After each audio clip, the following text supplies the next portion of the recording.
it is super hard if you will create, say, a product and find a customer. It's much easier if you find already an existing customer or prospect and then you create a product for them.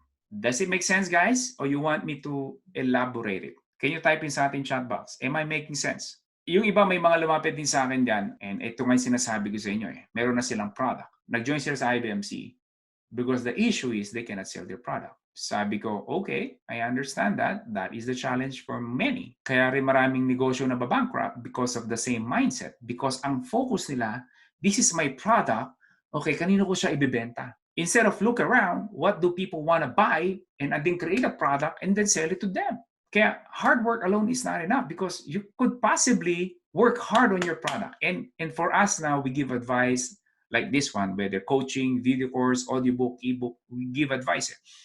We take pride on what we do. Tama po ba?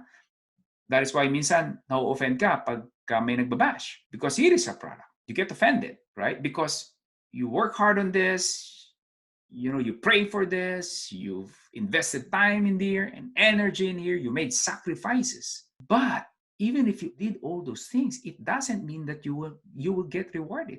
Why? Because if I create a product, let's just say, hindi mo na ako naghanap ng market. I created a product. I created this, right?